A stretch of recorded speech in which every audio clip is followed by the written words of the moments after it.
السلام عليكم ورحمة الله وبركاته حبايبنا طلاب الصف الأول الإعدادي. أنا مستر أحمد التهامي، وبإذن الله هقدم لك في المحاضرة مراجعة على مقرر شهر مارس. بسم الله توكلت على الله ولا حول ولا قوة إلا بالله.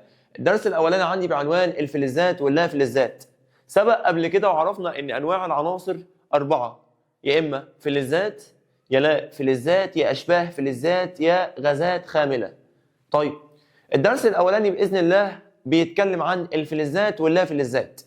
طيب ازاي احدد نوع العنصر؟ قال لي عشان تحدد نوع العنصر لازم تعرف الخواص بتاعته كويس جدا. يعني مثلا لو انا اتكلم عن الفلزات، قال لي بالنسبه للفلزات، قال لي بالنسبه لاول حاجه عندي الا وهي الفلزات، قال لي الفلزات لها مجموعه من الخواص. رقم واحد، قال لي اخر مستوى بيحتوي يا اما على واحد يا اما اثنين يا اما ثلاث الكترونات. كلام جميل جدا. وليكن مثلا الصوديوم Na11 23. لو جينا نوزع بنوزع طبعا العدد اللي تحت. المستوى الاولاني الكي بيتشبع باثنين، هيشيل لحد 2. المستوى الثاني ال هيشيل لحد 8. طيب 2 و8 10، اتبقى لنا كام من 11؟ 1. يبقى المستوى ام يشيل الكترون 1. طالما المستوى الاخير المستوى الخارجي غلاف التكافؤ في 1 الكترون، اذا انا بتكلم على فلز. كلام جميل جدا. يبقى اول خاصيه من خواص الفلزات ان اخر مستوى فيه يا اما 1 يا اما 2 يا اما 3 الكترونات. وكلنا عارفين طبعا ان هي بتميل الى فقد الالكترونات مكونه ايون موجب. كلام جميل جدا. طيب تاني حاجه يقول لي ان الفلزات ديت جميعها عناصر صلبه ما عدا الزئبق، وده بالنسبه لي الفلز السائل الوحيد، وده سؤال امتحان. الفلز السائل الوحيد، وده سؤال امتحان طبعا. يبقى اول خاصيه من خواص الفلزات ان اخر مستوى فيه يا اما 1 يا اما 2 يا اما 3 الكترونات. تاني خاصيه بالنسبه لي ان جميعها عناصر صلبه باستثناء الزئبق، الفلز السائل الوحيد، وده سؤال امتحان. كلام جميل جدا. رقم 3، قال لي لها بريق معدني. بيني وبينك يعني بتلمع، زي بالظبط كده الحديد، زي الذهب، زي الفضة، كلها عناصر بتلمع. كلام جميل جدا. الخاصية رقم 4،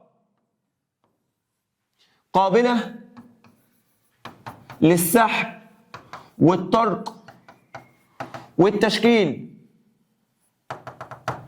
يعني ايه الكلام ده؟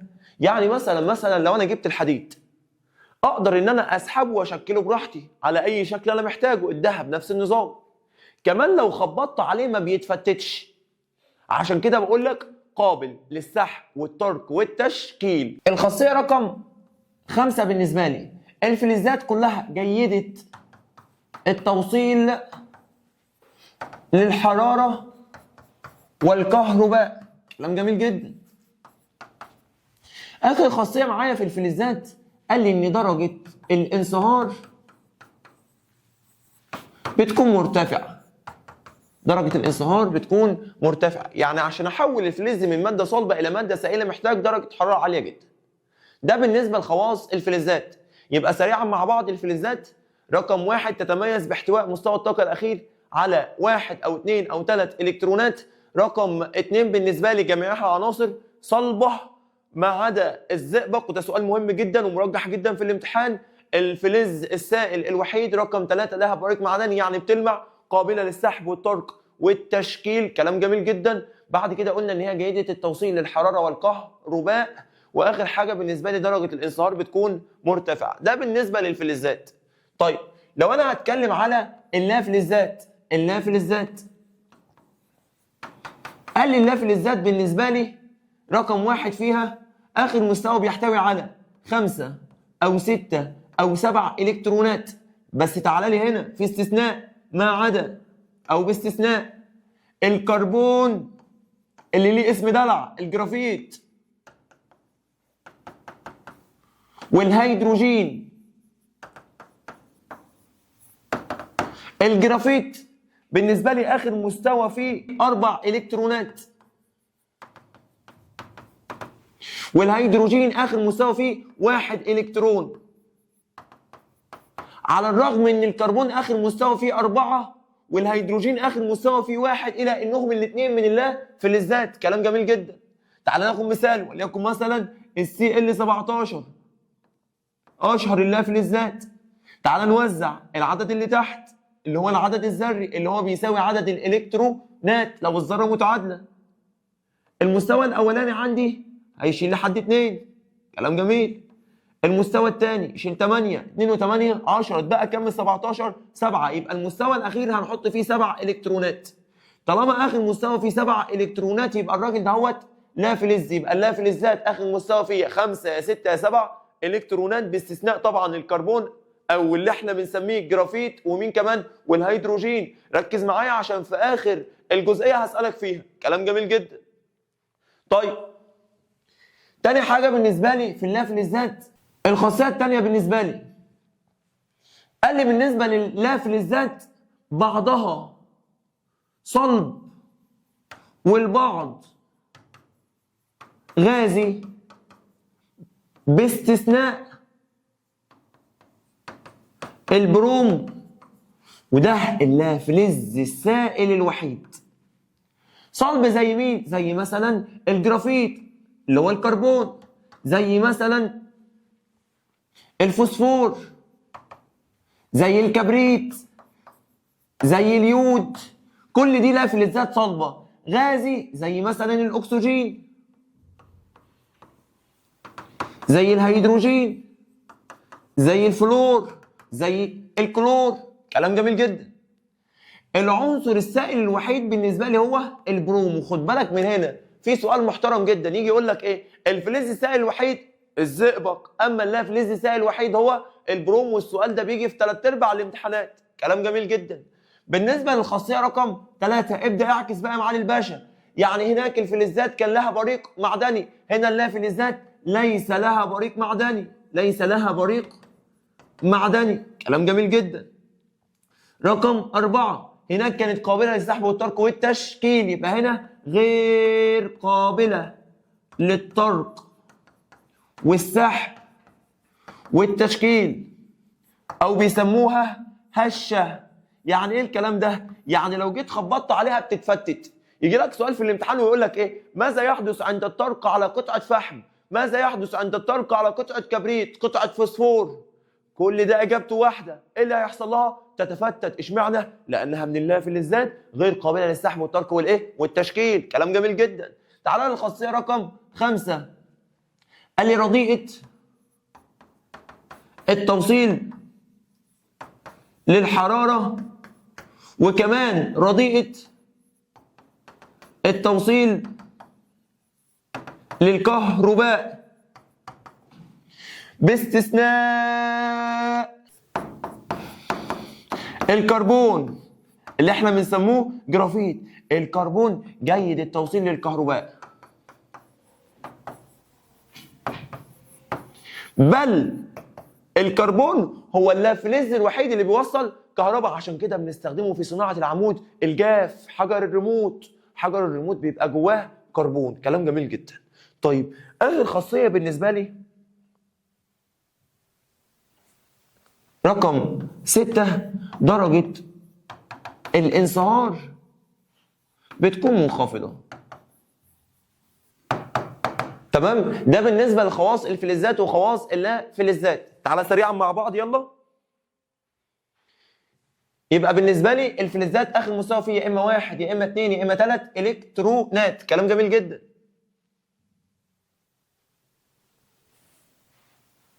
يا إما 1 يا إما 2 يا إما 3 إلكترونات.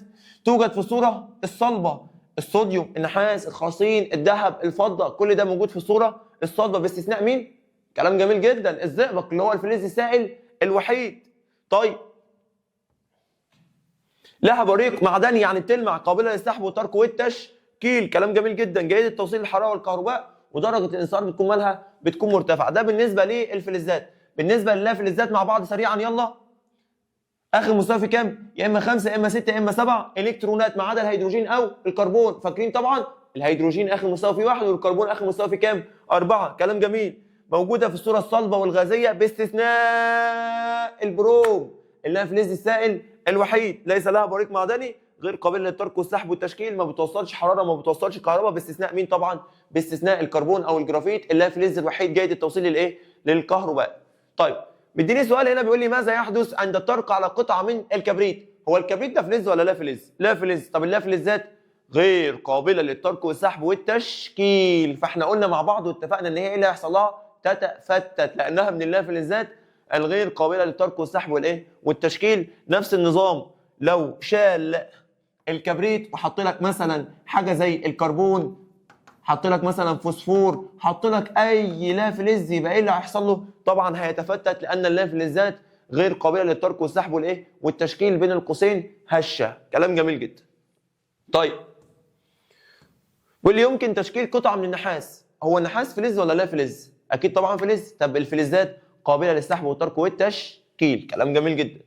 طيب يستخدم الجرافين، قلنا السؤال ده. يستخدم الجرافيت في صناعه العمود الجاف، قلنا السؤال ده. اكيد طبعا عشان الجرافيت لا فلز جيد التوصيل للايه؟ الكهرباء، بل لا فلز الوحيد جيد التوصيل للكهرباء. تعال نشوف السؤال ده مع بعض كده. بيقول له يضيء المصباح في حاله توصيل الطرفين اكس وواي بكل مما يلي ما عدا. كلام جميل جدا. طيب الخرسين، الراجل ده فلز. الخرسين الراجل دهوت فلز، فاكيد طبعا هيوصل. الجرافيت ده لا فلز بس بيوصل، اللا فلز الوحيد اللي بيوصل كهرباء، يبقى الخرسين شغال، الجرافيت شغال. الفوسفور لا، الراجل ده لا فلز، وانا ما عنديش لا فلز بيوصل كهرباء الا مين؟ الا الجرافيت. يبقى الاجابه عندي مين طبعا؟ يبقى الاجابه عندي رقم حرف ج. تعالوا نحل مع بعض سؤال محترم. عندي 4 عناصر W X Y و Z. بيقول لي اي مما يلي يمثل بعض هذه العناصر. واحده واحده مع بعض. تعالى كده نجرب ونحاول نتعرف على بعض من العناصر ديت. عندي عنصر صلب رديء التوصيل ملون، مش عارف. تعالى العنصر اكس كده صلب ماشي، جيد التوصيل لحد هنا انا شغال على فلز. اسود ممكن يقصد بيه الكربون، ممكن، فممكن نقول على ده كربون، لسه مش عارف. تعالى نكمل. غاز ده لا فلز رديء التوصيل، تمام. عديم اللون، تمام. يبقى كلامه هنا على غاز. سائل قدامي حل من 2 بس، تعالى نكمل. جيد التوصيل لغايه 1 وتبقي لي حل 1، يبقى الراجل ده اكيد ايه؟ فلز. بس هو زي اللي انت بتقوله بالظبط، الزئبق. يبقى بالنسبه لي العنصر زد زئبق. تعال نشوف الاختيارات كده. بيقول لي الدبليو كبريت مش عارف، الهيدروجين واي ممكن، الزد بروم لا طبعا، الزد احنا طلعناه زئبق. يبقى الاختيار رقم أ معايا مستبعد. الاختيار ب بيقول لي الدبليو بالنسبه لي كربون، لا طبعا، يبقى الاختيار ب هو كمان مستبعد. تعال الاختيار ج، الاكس كربون، الاكس كربون ممكن. طيب الواي اكسجين، طبعا احنا قلنا غاز، تمام. طب الزد زئبق، يبقى هو ده الاختيار، يبقى الاجابه معايا رقم ج.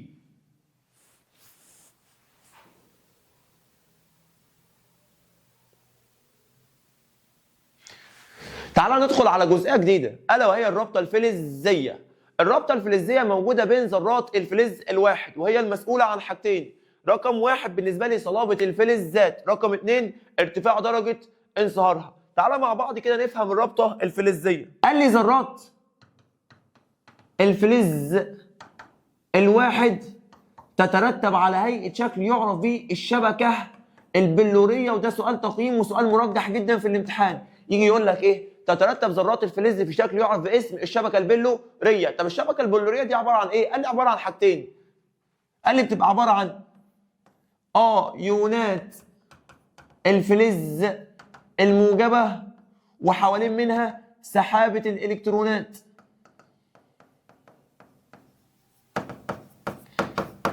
مثلا يعني لو انا عندي فلز، الفلز طبعا اكيد بيفقد، اللي بيفقد بيعمل ايون موجب، كلام جميل. فهتلاقي الذره عباره عن ايه؟ ايون موجب وبيدور حواليها الكترون سالب، ايون موجب وبيدور حواليها الكترون سالب على هيئه سحابه، كلام جميل جدا.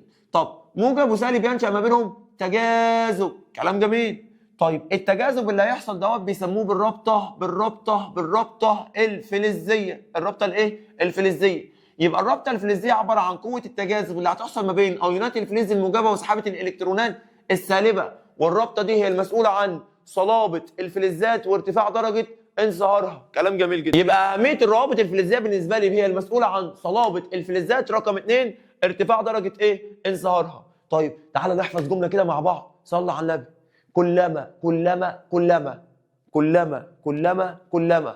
كلما زادت عدد الالكترونات في مستوى الطاقه الاخير او غلاف التكافؤ هي او مستوى الطاقه الخارجي، الثلاثه بمعنى واحد. غلاف التكافؤ هو مستوى الطاقه الاخير، هو مستوى الطاقه الخارجي. يبقى كلما زادت عدد الكترونات مستوى الطاقه الاخير او مستوى الطاقه الخارجي او غلاف التكافؤ، كلما زادت قوه الرابطه الفلزيه، كلما زادت درجه الصلابه والانصهار. يبقى كلما زادت عدد الكترونات مستوى الطاقه الاخير، كلما زادت قوه الرابطه الفلزيه، كلما زادت درجه الانصهار ودرجه الصلابه. كلام جميل جدا. يبقى كلما زادت عدد الكترونات مستوى الطاقه الاخير، كلما زادت عدد الكترونات مستوى الطاقه الاخير، كلما زادت قوه الرابطه الفلزيه، كلما زادت درجه الصلابه ودرجه الايه؟ ودرجه الانصهار. طيب تعالى ناخد مثال مع بعض. صلى على النبي. لو جه جاب لي ال Na11 وال Mg12 مغنيسيوم طبعا، والالومنيوم Al13، وقال لي مين منهم اعلى صلابه، تعال نوزع كل واحده منهم. الصوديوم Na11 لو جينا وزعناه، المستوى الاولاني فيه 2 الكترون، المستوى الثاني فيه 8، المستوى الثالث هيكون فيه كام؟ 1. مستوى الطاقه الاخير فيه كام؟ 1 الكترون. اما المغنيسيوم بالنسبه لي، المستوى الاولاني بيشيل 2، المستوى الثاني بيشيل لحد 8، اتبقى 2 احطهم في المستوى الاخير. المستوى الاخير فيه 2 الكترون. بالنسبه للالومنيوم Al13 تعال نوزع 2 8 3 كي ال ام، المستوى الاخير فيه كام الكترون؟ 3. مين اعلى صلابه؟ مين اعلى في درجه الانصهار؟ اكيد طبعا اللي عنده اقصى او اكبر عدد في مستوى الطاقه الاخير. طب بالنسبه لي هنا 1 2 3، يبقى اكيد مين اعلى واحد؟ الالومنيوم. مين بعد منه؟ المغنيسيوم. مين بعد منهم؟ الصوديوم. وخد بالك يخدعك في السؤال ده ويروح جايب لك معاهم Cl17، وتيجي انت توزع تقول لي يا مستر 2 8 7، المستوى الاخير اخره كام؟ 7. يبقى اكيد الكلور هو اعلى واحد في الصلابه، هو اعلى واحد في الانصهار. كلامك غلط يا معالي الباشا، لان الرابطه الفلزيه موجوده فين؟ في الفلزات، والراجل دهوت لا فلز، يبقى الراجل ده اصلا مستبعد من الليله. يبقى اعلى واحد في الصلابه بالنسبه لي او اعلى واحد في الانصهار بالنسبه لي هو الالومنيوم، بعد منه المغنيسيوم، بعد منه الصوديوم. انت لو جه قال لك ليه؟ اكيد طبعا عشان الالومنيوم اخر مستوى فيه كام الكترون؟ 3، اكتر من المغنيسيوم اللي فيه 2، اكتر من الصوديوم اللي فيه 1 الكترون. يبقى كلما زادت عدد الكترونات مستوى الطاقه الاخير، كلما زادت قوه الرابطه الفلزيه، كلما زادت درجه الصلابه ودرجه الانصهار. كلام جميل جدا. طيب مع بعض يلا.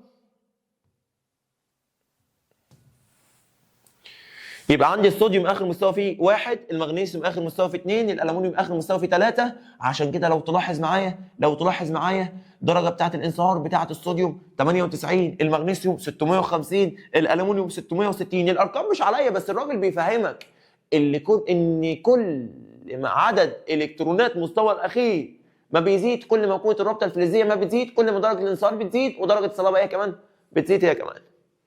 السؤال علي اللي احنا قلنا عليه. طيب تعالى نخش المصطلح جديد الا وهو اعاده التدوير. صلى على النبي. عارف الراجل اللي بيلف يلم منك الخرده ده؟ ايوه، الراجل ده مش عبيط واهبل، الراجل ده بيبدا يلم منك نفايات، يعني حاجات سعادتك مش بتستخدمها، ويبدا ان هو يرجعها للمصنع يعمل لها اعاده تدوير. ايوه يعني ايه؟ يعني يحولها لمواد جديده صالحه للاستخدام. يبقى يعني ايه اعاده التدوير؟ عباره عن تحويل النفايات الى مواد جديده صالحه للاستخدام. كلام جميل جدا. طب ايه الاسباب اللي موجوده عندي في اعاده التدوير؟ قال لي بالنسبه لي رقم 1 تناقص نسب وجودها في القشره الارضيه. رقم 2 صعوبه الاستخلاص من الخامات، احنا بنطلع الحديد من خام الحديد، ساعات العناصر يبقى صعب ان احنا نطلعها من الخام وهنبذل مجهود كبير ونستخدم معدات كتير. كلام جميل جدا. ثالث حاجه بالنسبه لي انخفاض التكلفه بتاعه اعاده التدوير عن التكلفه بتاعه الاستخلاص من الخامات. بمعنى لو احنا مثلا لما نيجي نستخلص الحديد من الخامات هنصرف وليكن مثلا 10. يلا شغال. طيب رقم 3 بالنسبه لي انخفاض تكلفه اعاده تدويرها عن تكلفه الاستخلاص من الخامات. ان احنا مثلا لما نيجي نعمل لها اعاده تدوير هنوفر فلوس كتير، هتوفر عليا كتير. كلام جميل جدا. يبقى اسباب اعاده التدوير كام حاجه؟ 3. قول معايا يلا. رقم 1 تناقص نسب وجودها في القشره الارضيه. كلام جميل. رقم 2 بالنسبه لي صعوبه الاستخلاص من الخامات. رقم 3 انخفاض تكلفه اعاده التدوير عن تكلفه الاستخلاص من الخامات. كلام جميل جدا. طيب تعال نروح لمصطلح جديد الا وهو السبائك. تعالى كده نقول مع بعض الاول جمله مهمه جدا. بيقول لي ان الفلزات النقيه غالبا ما تكون لينه وغير صالحه للاستخدامات الصناعيه، عشان كده بنستخدم السبائك. لو تلاحظ في الترم الاولاني كنا بنقول ايه؟ سبيكه الستانلس ستيل، كنا بنقول سبيكه الالومنيوم والتيتانيوم. طب احنا ليه ما استخدمناش الفلزات النقيه؟ قال لي الفلزات النقيه غالبا ما تكون لينه. فلو جه قال لك ليه بنستخدم السبائك هتقول له ايه؟ لان الفلزات النقيه غالبا ما تكون لينه وغير صالحه للاستخدامات الايه؟ الصناعيه. كلام جميل جدا. طب السبيكه يعني ايه سبيكه؟ قال لي بنجيب مصهور فلز زائد مصهور فلز، نحط الاثنين على بعض يديني الايه؟ السبيكه. يبقى السبيكه عباره عن مخلوط مش مركب بيتكون من مصهور فلزين او اكتر.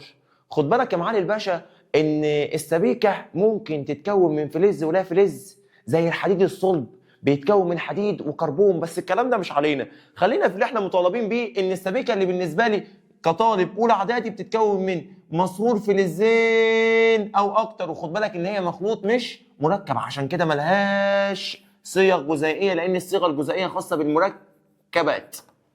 كلام جميل جدا. اهم سبيكه عندي في المنهج سبيكه البرونز. سبيكه البرونز بتتكون من 95% نحاس و5% قصدير. وخد بالك ان السؤال ده جالنا قبل كده في امتحان في التقييم، جالنا قبل كده في التقييم ومرجح جدا في الامتحان الشهري ان شاء الله. يبقى بيتكون من نحاس بنسبه 95% وقصدير بنسبه 5%. طيب يا مستر ما كنا عملناها بالنحاس بس يا مستر. قال لي لا، ده انت لما تجيب القصدير وتضيفه للنحاس تلاقي ان الماده دهيت ما بتصديش، يبقى ده بيخليها غير قابله للصدى. كمان حاجه بيخليها اقوى او اشد صلابه من النحاس بمفرده. يبقى مميزات السبيكه ديت رقم 1 اكثر صلابه من النحاس بمفرده وغير قابله للصدى. طيب بتستخدم في صناعه 3 حاجات يا ولاد. رقم 1 بالنسبه لي الحلي، ادوات الزينه يعني. رقم 2 بالنسبه لي التماثيل. رقم 3 بالنسبه لي الميداليات. يبقى حلي وتماثيل وميداليات. ميداليات المركز الثالث. مش بقول لك ميداليه برونزيه الاهلي حصل على برونزيه كاس العالم؟ الميداليه بتاعت المركز الثالث بتكون مصنوعه من البرونز. وبكده نكون انتهينا من الدرس الاولاني. تعالى مع بعض باذن الله نكمل الدرس الثاني. الدرس الثاني بعنوان الاحماض والقلويات.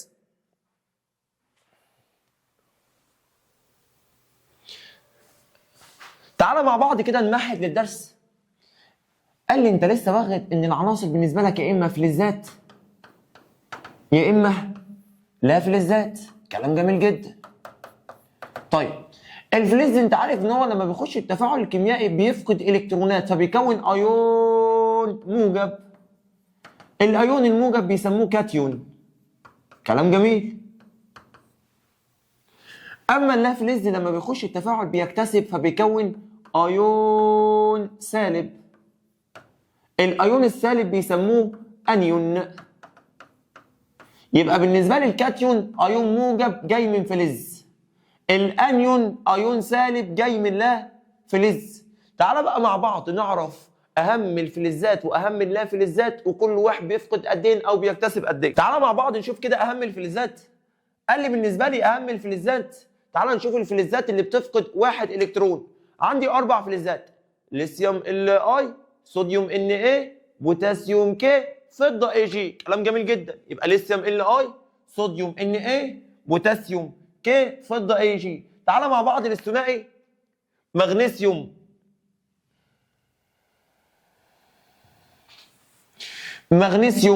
Mg محطوط عليه موجب 2 عشان لما بيخش التفاعل الكيميائي بيفقد كام الكترون؟ 2. كالسيوم Ca خرسين زد N باريوم بي اي. بس تعالى نزود كده، تعالى نزود كده، عندي الرصاص بي بي، زئبق اتش جي، ونضيف لهم كمان واحد اللي هو النيكل ان اي.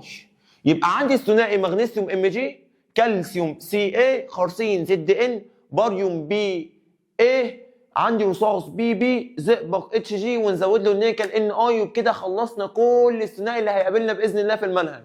طيب الثلاثي عندي الالومنيوم اي ال موجب 3، وعندي الذهب اي يو. كلام جميل جدا. وبكده نكون خلصنا من الفلزات.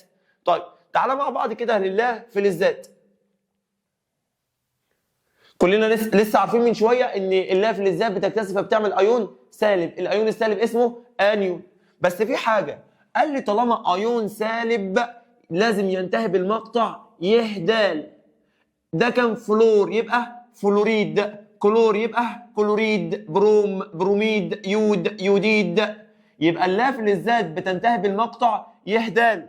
طيب دي اللافلزات الاحاديه. كلنا عارفين طبعا ان اللافلزات لما بتكتسب بتعمل ايون سالب وسميناه انيون. اشهر اللافلزات اللي بتكتسب واحد عندي الفلور والكلور والبروم واليود. بس قال لي في حاجه، قال لي اللافلز لما يكتسب يعمل ايون سالب بيبقى اخر المقطع يهدال. فبدل ما هو فلور يبقى فلوريد، كلور كلوريد، بروم بروميد، يود يوديد، يبقى فلوريد كلوريد بروميد يوديد. ده بالنسبه للافلزات احاديه التكافؤ. كلام جميل جدا.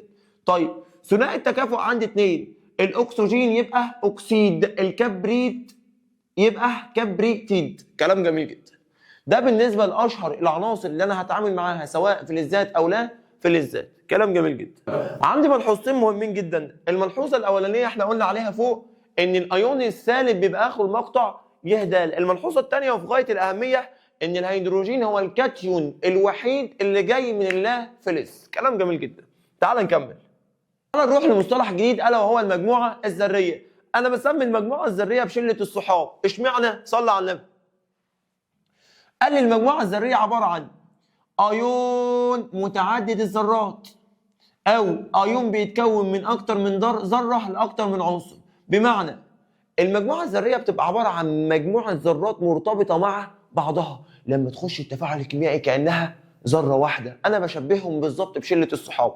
شله الصحاب يروحوا الدرس مع بعض، يروحوا السوبر ماركت مع بعض، يروحوا يلعبوا مع بعض. لما تيجي تكلم حد فيهم يقول لك كلنا واحد. نفس النظام المجموعه الذريه.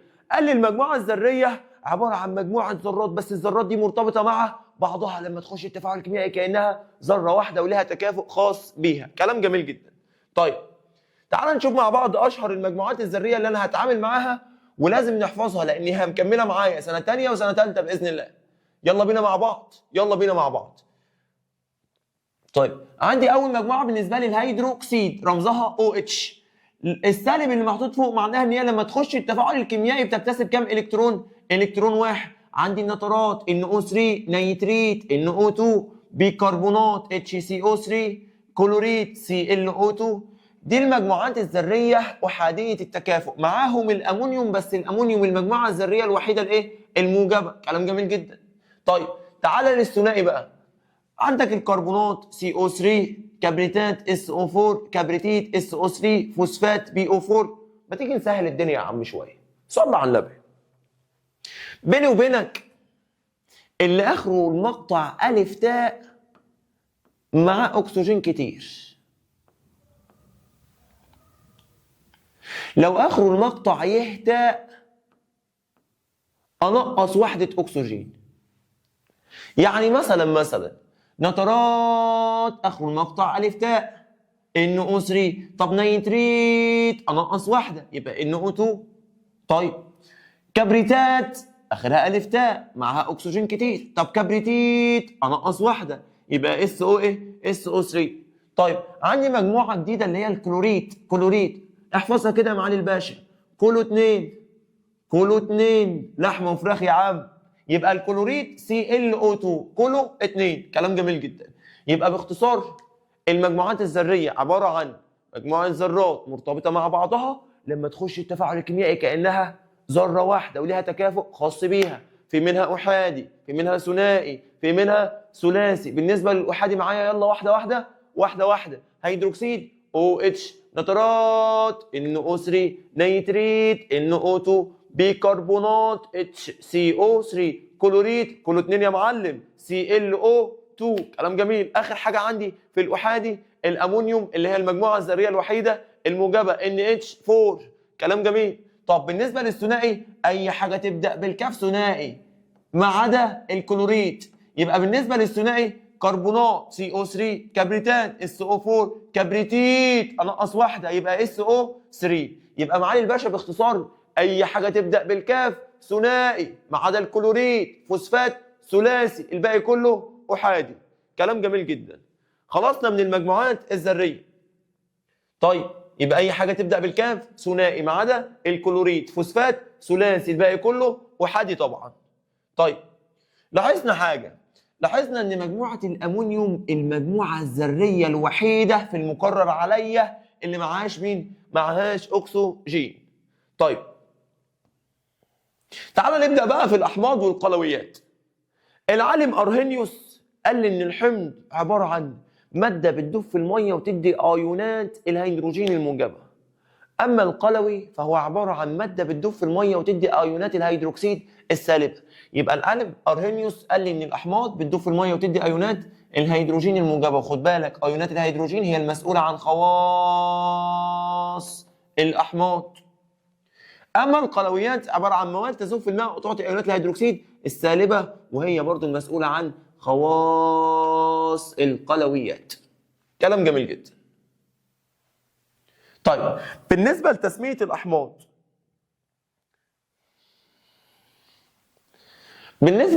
الاحماض، تعالى مع بعض كده نكتب طريقه جميله جدا نسمي بيها الاحماض، جزء مهم جدا كده كده في الامتحان.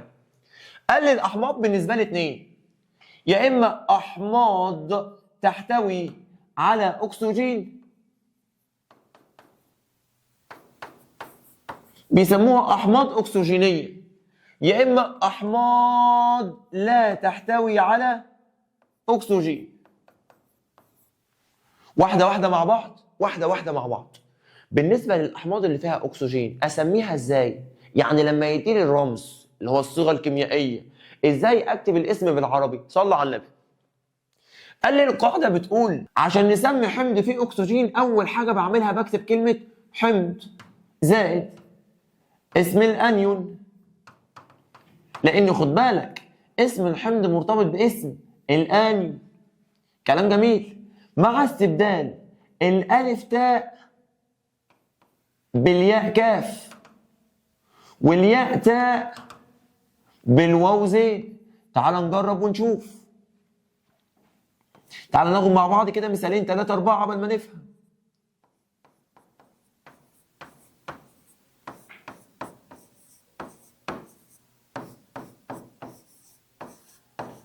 تعال للمثال الاولاني. اول حاجه بعملها بكتب كلمه حمض. كلام جميل. طيب الانيون اللي هنا انيون الكبري تات اخرها الف تاء يبقى احولها لياء كاف يبقى كبريتيك. اللي ما فهمش من المثال الاولاني تعالى للمثال الثاني والثالث والرابع. اول حاجه بعملها بكتب كلمه حمض. كلام جميل. الانيون اللي هنا كبريتيت اخره ياء تاء يتحول الى واو وزين يبقى كبريتوز. تعال للمثال الثالث. اول حاجه بعملها بكتب كلمه حمض. كلام جميل. الانيون اللي هنا نترات اخره الف تاء يتحول الى ياء كاف يبقى نيتريك يبقى حمض النيتريك. تعال للمثال الاخير. الانيون اللي هنا اسمه نيتريت اخره ياء تاء تتحول الى واو زين يبقى حمض نيتروز. يبقى باختصار الاحماض اللي فيها اكسجين بكتب كلمه حمض زائد اسم الانيون مع استبدال الف تاء ياء كاف ياء تاء واو زين. كلام جميل جدا. طب بالنسبه للاحماض اللي ما فيهاش اكسجين بقى قال لي القاعده بتقول هنكتب كلمه حمض. كلام جميل. زائد كلمه هيدرو زائد اسم الانيون لان اسم الحمض مرتبط باسم الانيون مع استبدال الياء دال بالياء كاف. تعال نجرب ونشوف.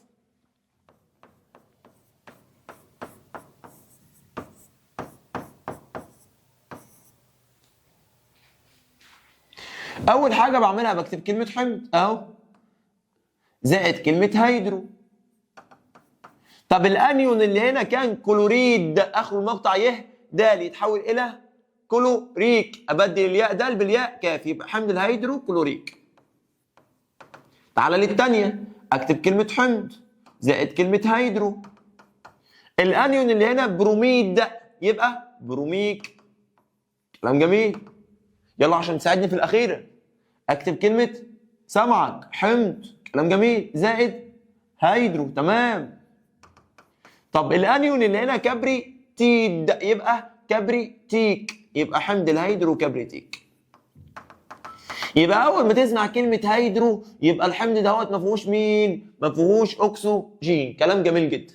طيب ده بالنسبه لتسميه الايه؟ الاحماض.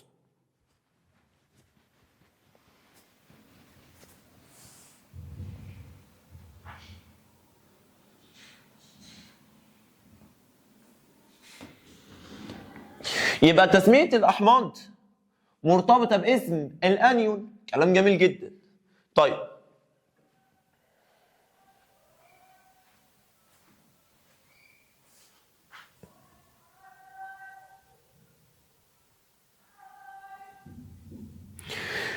تعال معايا للجزء اللي بعد كده، كتابة الصيغة الكيميائية للأحماض.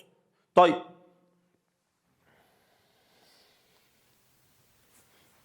عشان أكتب الصيغة الكيميائية للحمض المرة دي بقى العكس.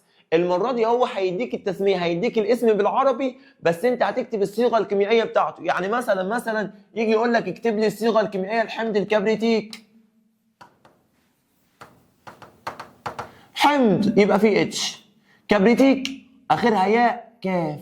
طب الياء كاف كان اصلها ايه؟ الياء كاف كان اصلها الف تاء تبقى كبريتات. طب الكبريتات SO4، وعشان الكبريتات ثنائي بكتب تحت الاتش كام؟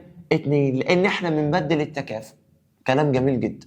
لو انت عايز تعملها بالخطوات ادا HSO4 الكبريتات تكافؤها 2، الخطوه اللي بعد كده نبدل التكافؤ يبقى الاتش تحت منه 2. كلام جميل. والاس او 4 تحت منها 1 وما بيتكتبش. طيب يجي يقول لك اكتب الصيغه الكيميائيه لحمض الكبريتوز. حمض يبقى فيه اتش، كبريتوز اخره واو زين. طب الواو زين كان اصلها ايه؟ سامع. الواو زين كان اصلها ياء تاء. كلام جميل. يبقى كبريتيت يبقى SO3. الهيدروجين احادي، الكبريتيت ثنائي نبدل التكافؤ يبقى الاتش تحت منها 2 والSO3 تحت منها 1 ما بيتكتبش. طيب لو جه قال لك اكتب الصيغه الكيميائيه لحمض الفوسفوريك. حمض الفوسفوريك حمض فيه اتش فوسفوريك اخو ياء كاف يبقى كان اصلها الف تاء تبقى فوسفات يبقى BO4. من خطوه واحده بقى احنا اتعلمنا بقى خلاص. الهيدروجين احادي، الفوسفات ثلاثي نبدل التكافؤ فنحط تحت الاتش كام؟ 3. كلام جميل جدا. ده بالنسبه لكتابه الصيغه الكيميائيه للاحماض. طيب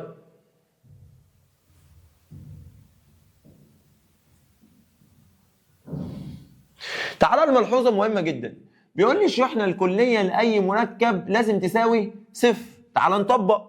لو انا اديت لك حاجه مثلا زي ال HBr، كلنا عارفين طبعا ان الهيدروجين موجب 1 والبي ار البروم كان ايون سالب. كان سالب كام؟ سالب 1. يبقى موجب 1 سالب 1 اجمع الاثنين يا معلم باشا لازم يديك كام؟ صفر. تعال نجرب على واحده اصعب وليكن مثلا ال H2SO3.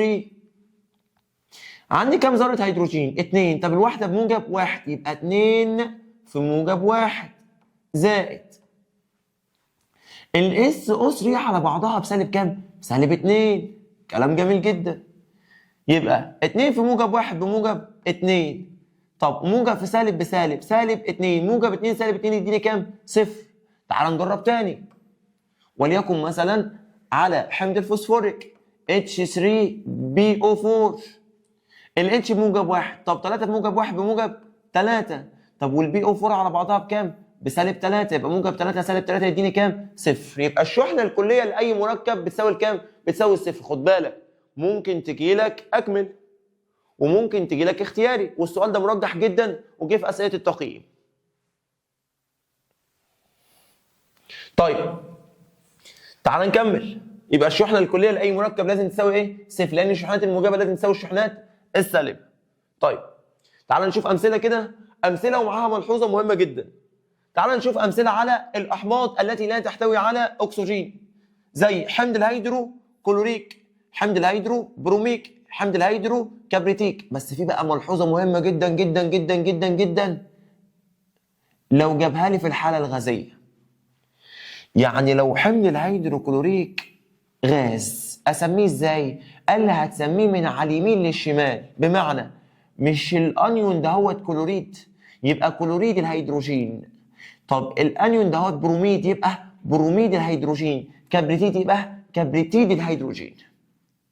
تمام؟ يبقى الحمض لو هو في الحاله الغازيه ساعتها هقراه من على اليمين للشمال، يبقى كلوريد الهيدروجين، بروميد الهيدروجين، كبريتيد الهيدروجين. طب كمل كده معايا. فلوريد الهيدروجين، تمام. طب كمل كده معايا. يوديد الهيدروجين، كلام جميل جدا. يبقى الحمض لو في الحاله الغازيه ساعتها هاجي اقراه ازاي؟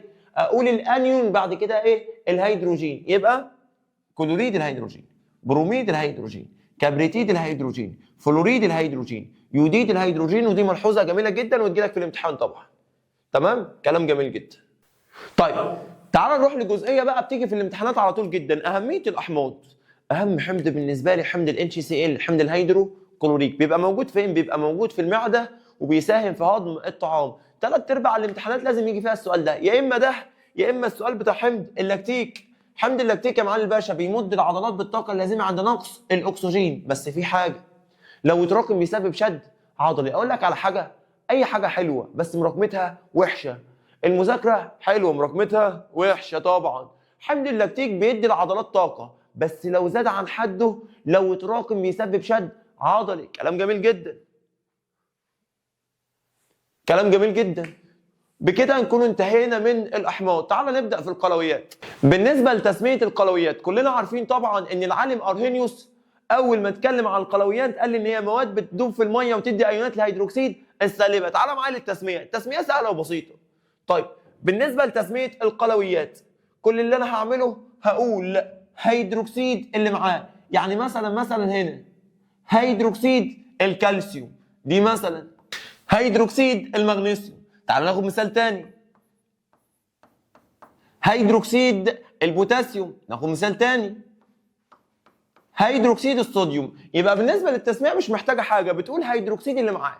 طب بالنسبه لكتابه الصيغه الكيميائيه، تعالى معايا. بالنسبه لكتابه الصيغه الكيميائيه، لو انا جيت قلت لك اكتب الصيغه الكيميائيه ليه هيدروكسيد الكالسيوم، ناخد كمان مثال هيدروكسيد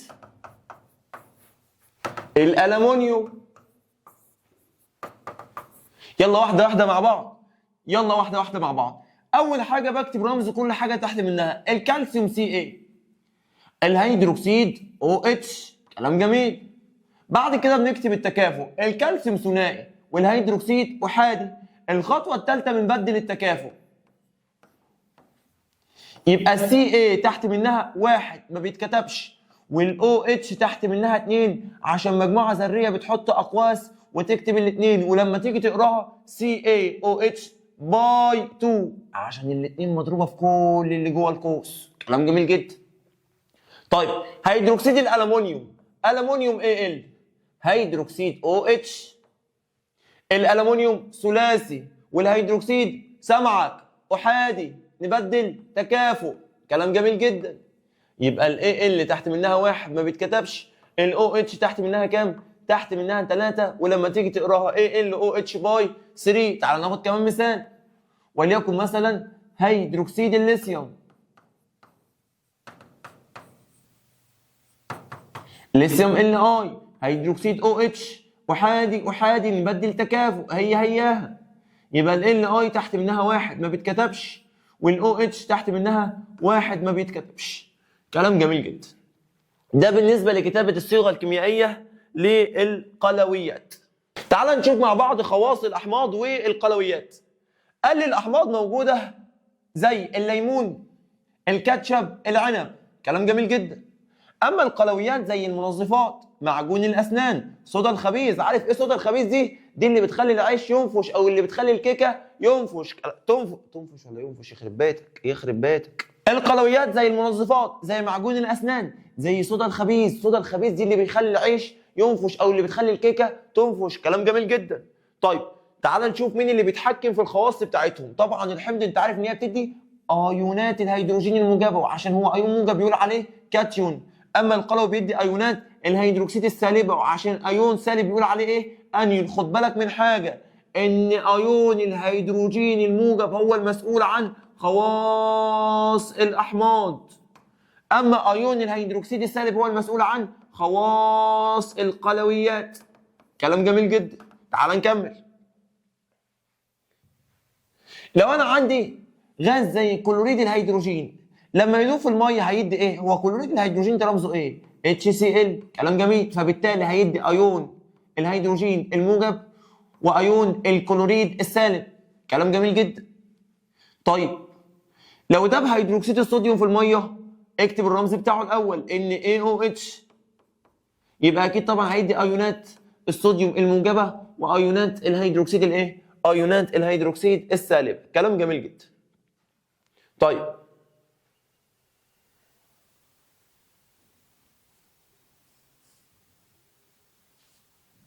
طيب ازاي نفرق ما بين محلول حامضي ومحلول قلوي؟ قال لي عشان نفرق ما بين الاثنين بنروح نجيب دليل، الا وهو عباد الشمس. ورقه عباد الشمس. ورقه عباد الشمس لها لونين. ورقه عباد الشمس لها لونين، يا اما بيكون لونها احمر. ورقه عباد الشمس بيكون لها لونين، يا اما بيكون لونها احمر يا اما بيكون لونها ازرق. كلام جميل جدا. تعالى نحفظها مع بعض كده، يلا بينا. كده كده مع الاحماض احمر، مع القلويات ازرق. يعني ايه الكلام ده؟ يعني انا لو جبت ورقه لونها احمر وحطيتها في الحمض تفضل حمرا زي ما هي، اما لو حطيتها مع القلوي لازم تقلب للايه؟ للازرق. طب انا لو جبت ورقه زرقاء مع الحمض احمر مع القلوي يبقى لونها ايه؟ ازرق. يبقى كده كده مع الاحماض احمر، مع القلويات ازرق. كلام جميل جدا. طيب تعال نروح للجزئيه اللي بعد كده. بيقول لي اي محاليل المواد التاليه يحمر شريط دوار الشمس الازرق. يحمر، يبقى انا عايز حمض. كلام جميل. مين الحمض قدامك؟ عندي ال HCl. عندي حد تاني؟ عندي ال HNO3. حد جميل يعرف يسميهولي؟ نترات. يبقى حمض نيتريك. كلام جميل جدا. يبقى حمض النيتريك. يبقى عندي ال HCl وعندي ال HNO3. طيب عايز حاجه تزرق شريط دوار الشمس. تزرق يعني قلوي. طب مين القلوي هنا؟ اهو عندي هيدروكسيد. مين؟ هيدروكسيد الصوديوم. عندي حد تاني؟ عندي هيدروكسيد الكالسيوم. يبقى اقول له ال NaOH وال CaOH باي 2. طيب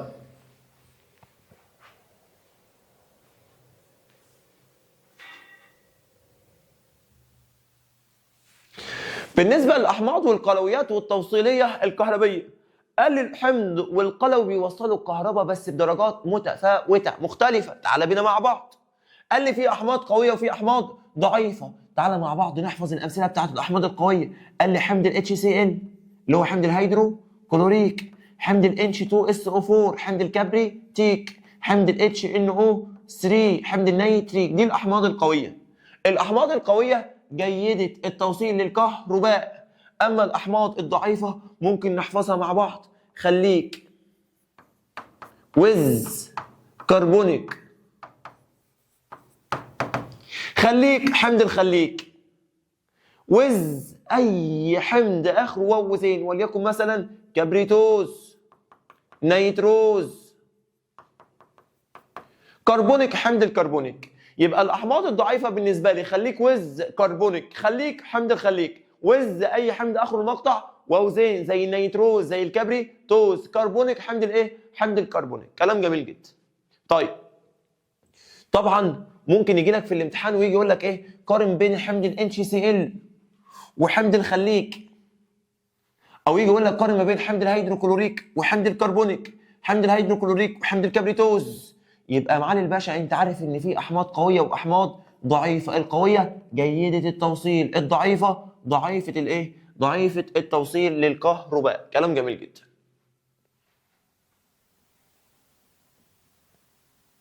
طيب بالنسبه بقى للقلويات عندي مثالين، مثال على قلوي قوي ومثال على قلوي ضعيف. القلوي القوي بالنسبه لي هيدروكسيد الصوديوم، يبقى هيدروكسيد الصوديوم بالنسبه لي قلوي قوي. اما هيدروكسيد الامونيوم قلوي ضعيف. واحفظ لي المثال ده يا معالي الباشا عشان ما عنديش غيره. يبقى هيدروكسيد الصوديوم قلوي قوي، هيدروكسيد الامونيوم قلوي ضعيف. طبعا القوي جيد التوصيل والضعيف ضعيف او رديء التوصيل. طيب بعد كده تفاعل الاحماض مع القلويات. اشهر تفاعلات الكيمياء عندي تفاعل التعادل، اجيب حمض احطه على قلوي يطلع ملح وميه. تعالى اديك مثال، صلى على النبي.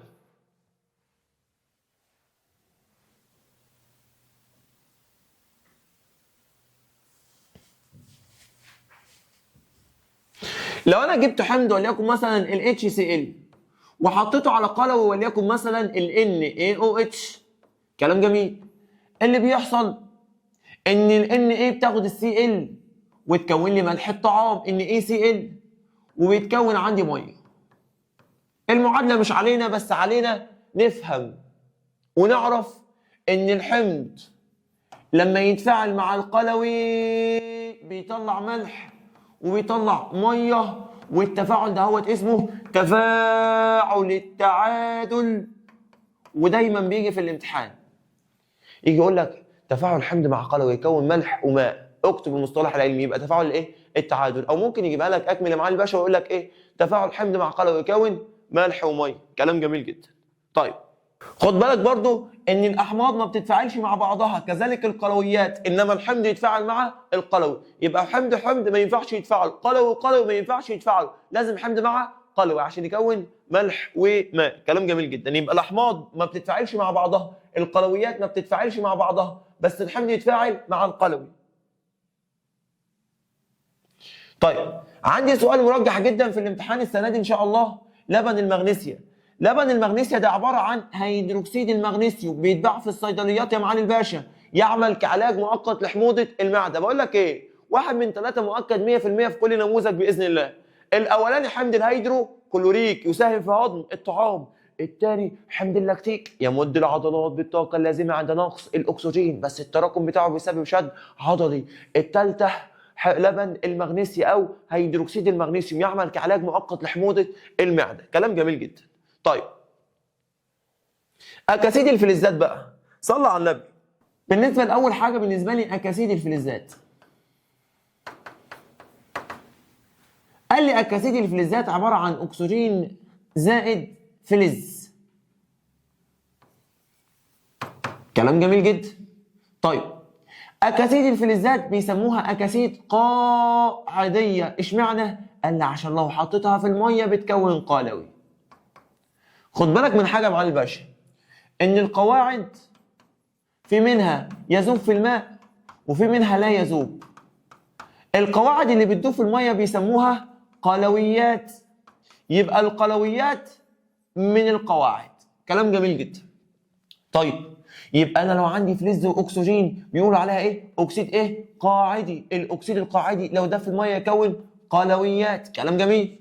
طيب بالنسبه للاكاسيد اللا فلزات، قال لي دي عباره عن اكسجين زائد لا فلز. كلام جميل جدا. وبيسموها اكاسيد حامضيه عشان لو دابت في الميه بتكون ايه؟ بتكون حمض. كلام جميل جدا. تعالوا ناخد مثال على الاكاسيد الفلزات ومثال على اكاسيد اللا فلزات. انا لو قلت لك الMgO، مش انت عندك اكسجين ومعاه فلز يبقى اكسيد فلز. اكسيد الفلز اسمه اكسيد ايه؟ اكسيد ايه؟ قاعدي. لو ده في الميه يكون قلويات. طب الراجل ده لو ده في الميه يكون مين؟ قال لي هيكون هيدروكسيد المغنيسيوم. والسؤال ده سؤال تقييمات، سؤال مهم جدا. اكسيد المغنيسيوم اكسيد فلز، اكسيد الفلز اسمه اكسيد قاعدي. اكسيد القاعدي لو ده في الميه يكون قلويات. طيب عندي الام جي عشان يبقى قلوي احط له او اتش يبقى ام جي او اتش. كنا بنقول ان ده ثنائي وده احادي المادي التكافؤ يبقى ام جي او اتش باي 2. كلام جميل جدا. طب الاكاسيد الحامضيه زي مين؟ قال لي الاكاسيد الحامضيه زي مثلا ثاني اكسيد الكبريت، ثاني اكسيد النيتروجين. يبقى اولاد مع بعض اكاسيد الفلزات اسمها اكاسيد قاعديه عشان بتدوب في الماء وتكون قلويات. يبقى اكاسيد فلزيه تذوب في الماء وتكون قلويات. كلام جميل جدا. المثال اللي عندي اهو اكسيد المغنيسيوم لو ده في الميه يكون هيدروكسيد الايه؟ المغنيسيوم. طالما ده قلوي يبقى يعمل ايه لورقه عباد الشمس؟ يزرق ورقه عباد الشمس الايه؟ الحمراء. طيب بالنسبه للاكاسيد اللي هي فلزات، قال لي اكاسيد الفلزات تعرف اسم الاكاسيد الحامضيه. اشمعنى؟ بتدوب في الميه وتكون ايه؟ احماض. يبقى اكاسيد لا فلزيه، يبقى اكاسيد لا فلزيه تذوب في الماء ومكونه ايه؟ مكونه احماض. المثال اللي عندي اهو ثالث اكسيد الكبريت، وده مثال كتاب مدرسه. لو ده في الميه يكون حمض الكربونيك، عشان كده بيقولوا عليه اكاسيد ايه؟ اكاسيد حامضيه. وطالما حمض يبقى يحمر ورقه عباد الشمس الزرقاء. كلام جميل جدا. صلى على النبي مع الباشا. قال لي بالنسبه للاكاسيد الحامضيه ما تتفاعلش مع الاحماض، تتفاعل مع القلويات. والاكاسيد القاعديه تتفاعل مع الاحماض ما تتفاعلش مع القلويات. بمعنى اخذنا من شويه تفاعل التعادل، كنا بنقول ايه؟ حمض زائد قلوي كان بيطلع ملح وماء. كلام جميل. ممكن اشيل الحمض واكتب اللي زيه اكسيد حامضي. يبقى الاكسيد الحامضي بيتفاعل مع القلوي يكون ملح وماء. ممكن اشيل القلوي واكتب اللي زيه اكسيد قاعدي. يبقى حمض مع اكسيد قاعدي يطلع ملح وماء. بس ما ينفعش سعادتك تقول لي حمض مع اكسيد حامضي، ما ينفعش الاثنين شبه بعض. لو قلت حمض يبقى اكسيد قاعدي، لو قلت قلوي يبقى اكسيد حامضي. كلام جميل جدا. يبقى الاكاسيد بتاعت الفلزات اللي هي الاكاسيد القاعديه ما تتفاعلش مع مين؟ ما تتفاعلش مع القلويات بس تتفاعل مع الاحماض. اما الاكاسيد الحامضيه، اكاسيد حامضيه يبقى تتفاعل مع مين يا معالي الباشا؟ تتفاعل مع القلويات ما تتفاعلش مع الاحماض. يبقى ما فيش اتنين شبه بعض بيتفاعلوا مع بعض. كلام جميل جدا. وخد بالك جزئيه مهمه جدا. طيب تعالى معايا لاخر جزئيه في الدرس الثاني. بيقول لي عند احتراق الوقود الحفري، وسموه وقود حفري عشان جاي من الحفريات. يعني ايه حفريات؟ بقايا الكائنات الميتة. كلام جميل جدا. لو انا حرقت الوقود الحفري زي البترول والفحم بينتج عنه اكاسيد زي ثاني اكسيد النيتروجين، ثاني اكسيد الكبريت، اللي لو اتحدوا مع الميه يكونوا مطر حامضي. كلام جميل جدا. يبقى ثاني اكسيد النيتروجين وثاني اكسيد الكبريت لو دابوا في الميه او لو اتحدوا مع بخار الميه اللي موجود في الجو يكونوا مطر حامضي. يبقى المطر الحامضي عباره عن اكاسيد حامضيه معاها ايه؟ معاها بخار الميه، معاها بخار ايه؟ الميه. تمام؟ يبقى تاني انا لو عندي فحم بترول، لو عندي وقود حفري وحرقته بيطلع غازات زي ثاني اكسيد النيتروجين وثاني اكسيد الكبريت. كلام جميل جدا. اللي لو اتحدوا مع بخار الميه اللي موجود في الجو يكونوا مطر حامضي. طيب تعال نشوف الاضرار او الاثار الناتجه عن المطر الحامضي. قال لي المطر الحامضي اول حاجه بيسبب تدمير الغابات. كلام جميل. لو جه على ميه فيها كائنات حيه يضر الكائنات الحيه اللي عايشه في المسطحات المائيه. ممكن يؤدي الى تآكل احجار المباني، عشان كده ما تلاقيش بيت عمره 200 300 سنه. طيب بيسبب مشاكل خاصه بالجهاز الايه؟ بالجهاز التنفسي. يبقى تاني مع بعض اضرار الامطار الحامضيه: رقم 1 بيسبب تدمير للغابات، رقم 2 بيضر الكائنات الحيه اللي عايشه في المسطحات المائيه، رقم 3 سبب تدمير لاحجار المباني، رقم 4 والاخيره بيسبب مشاكل صحيه خاصه بالجهاز الايه؟ بالجهاز التنفسي. وبكده نكون خلصنا الدرس الثاني. الدرس الثالث عندي بعنوان الادله الكيميائيه. صلى على النبي. لو رحت جبت حمض الكبريتيك، حمض الكبريتيك بالنسبه لي اللي هو ميه النار. لو انت رحت جبت حمض الكبريتيك وحطيته على سكر المائده، السكر العادي، هتلاقي ان السكر اتفحم. معنى الكلام ان الماده ديت بتكون خطيره جدا. كلام جميل جدا. انت لو جبت حمض الكبريتيك والميه العاديه جنب بعض في المعمل مش هتقدر تفرق ما بين الاثنين بعينيك. عشان كده يمنع شم او تذوق اي ماده في المعمل دون اذن المعلم. اشمعنى؟ ممكن تكون احماض حارقه او قلويات كاويه. حمض حارق، او قاف كاف قلويات كاويه. يبقى يمنع تذوق او شم اي ماده في المعمل دون اذن المعلم. اشمعنى؟ ممكن تكون احماض حارقه او قلويات كاويه. عشان كده لازم حاجه تفرق ما بين الحمض والقلوي، فجابوا حاجه اسمها الادله الكيميائيه. يبقى الادله الكيميائيه بالنسبه لي عباره عن مواد تدي لون مع الحمض وتدي لون مع القلوي. يبقى مواد كيميائيه يتغير لونها في الوسط الحامضي عن لونها في الوسط القلوي او القاعدي. يا سيدي مش هتفرق. كلام جميل جدا. اول دليل معايا دليل صبغ دوار الشمس. طب بالنسبه لصبغ دوار الشمس كده مع الاحماض احمر، مع القلويات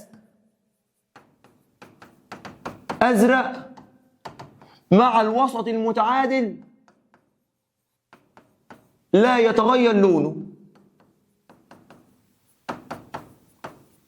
يبقى باختصار اول دليل معايا اللي هو صبغ دوار الشمس مع الاحماض احمر، مع القلويات ازرق، في الوسط المتعادل لا يتغير لونه. يبقى كده مع الاحماض احمر، مع القلويات ازرق، في الوسط المتعادل لا يتغير لونه.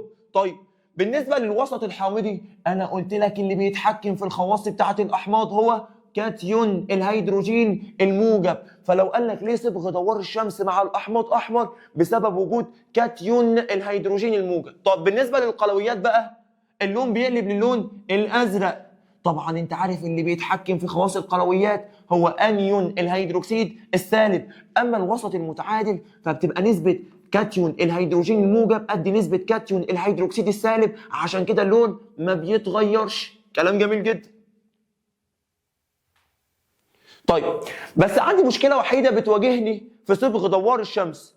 المشكله الوحيده بالنسبه لي اللي هو مع الحمض القوي يدي احمر، مع الحمض الضعيف يدي احمر. اذا مش هيقدر ان هو يفرق ما بين الحمض القوي والحمض الضعيف. اهو لو عندي حمض قوي يدي اللون الاحمر، لو عندي حمض ضعيف يدي اللون الاحمر، فبالتالي مش هيفرق ما بين الحمض القوي والحمض الضعيف. كلام جميل جدا.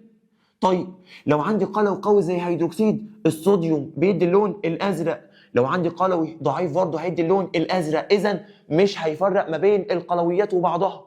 كلام جميل جدا. يبقى انا عندي مشكله في اول دليل عندي اللي هو دليل دوار الشمس، ان هو ما بيفرقش ما بين الحمض القوي والحمض الضعيف، القلوي القوي والقلوي الضعيف.